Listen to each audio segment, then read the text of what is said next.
Nə qədər biz qəflətə düşürük il ərzində. Nə qədər bizim beynimiz zəhərlənir.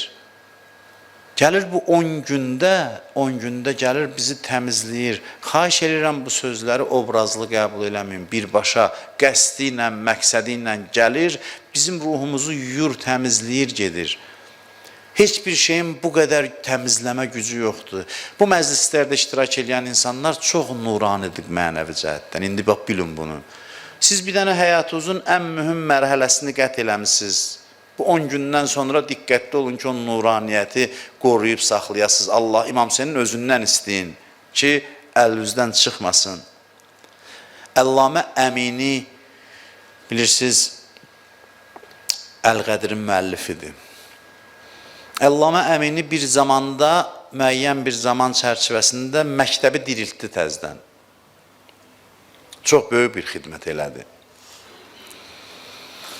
Deyirlər ki, 10.000 kitab oxuyub. Başdan ayağa oxumasa da təhqiq eləyib, özü də deyib, tədqiqatında 10.000 kitabdan istifadə eləyib ömrü boyu. Yəni, ömrü ancaq mütaliədə keçib.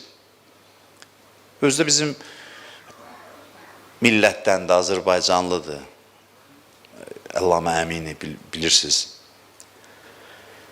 Əl-Qədir kitabın yazıb, ölkə gəzib kitabxanaları. O dövrdə belə imkanlar yox idi, internetə girib götürəsən. Gedirdi, məsələn, eşidirdi bir kitab filan kitabxanadadır, gedib orada otururdu, yazırdı. Bəzi yerlərdə kitabı vermirdilər. Dedi ki, onda onlar mən gecə qalım, dedi, mən qapını bağlayıb gedəcəm də. Dedi, qalmayıb yoxdur. Dedi, gecəni səhərə qədər kitabxanada qalıb, köçürdürdü onun üzündən. Bu qədər ömrünü sərf eləmişdi ona, bu kitabı ərsəyə gətirir. Onun oğlu Doktor Əmini kimi tanınıb, indi də sağdır, indi də yaşayır o. Deyir, atam rəhmətə gedəndən sonra, elə ilk vaxtlar idi, təzə rəhmətə getmişdi, mən atamı yuxuda gördüm, deyir, gördüm, çox böyük məqamı var. Həddən artıq böyük məqamı var. Mənim ağlıma gələn ilk şey bu oldu ki, Əl-Qədirin mükafatıdır da bu. Əl-Qədir yazıb deyə onun mükafatı. Soruşdum, bu kitabın əvəzidir, başın yerlədi, yox. Dedim, tədrisin, dərs deməyivin, dedi, yox. Dedim, bəs nəyin? Dedi ki, Hüseynin ziyarətinə getməyimin.